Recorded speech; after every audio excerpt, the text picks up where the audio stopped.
Good morning. It is Monday, October 12th, 2020. Back here again, Bed Talk number 145.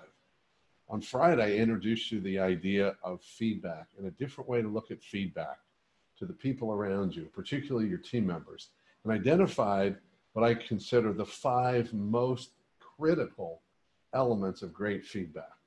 Number 1 was honest, clear, direct, and actionable feedback. And that's what I covered on Friday.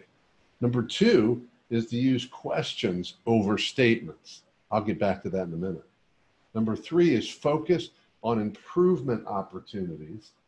Number 4 is focused on impact, intended and unintended. And number 5 is give that feedback on the fly, right now, as soon as possible, after whatever it is that leads to the feedback. As I said, I'm going to cover each one every day. Today, I'm going to go a little deeper into using questions over statements. I believe that questions are one of, if not the most important tool for leaders and managers. And unfortunately, it's one of our weakest muscles as leaders. And in fact, it's the one that takes work, because statements are easy. Statements, frankly, I'm going to just be blunt, are lazy leadership. We tell people what we think. We tell people what they need to do different. We tell. And often it doesn't get in because it's not really owned. And we say, we want you to take more ownership and responsibility. If you do, then use questions, because questions are the only tool that really takes someone or invites someone in to taking that ownership and responsibility. Statements are a possibility, but questions are the opening to that opportunity of real personal ownership and a commitment to change and to better understanding what needs to change. So let me give you a really quick example. A typical piece of feedback goes like this. We're talking to Joe. And so the leader says, Joe, here's what you did. Here's what you didn't do well and what you need to do better. Here's what's not working. And here's what I want you to do from now on. And here's why.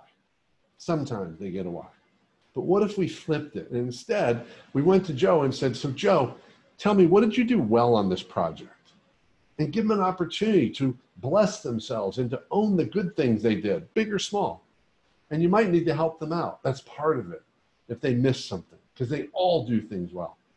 Then we say, so Joe, what would have been even better next time? That's the key phrase, almost like a script.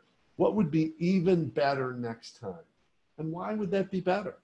So we're inviting Joe to say, here's what I could have done better and will do better in the future. And here's why it's better. Great phrase, even better next time. Then we say, Joe, what do you think needs to be different? And what kind of support do you need to help get there?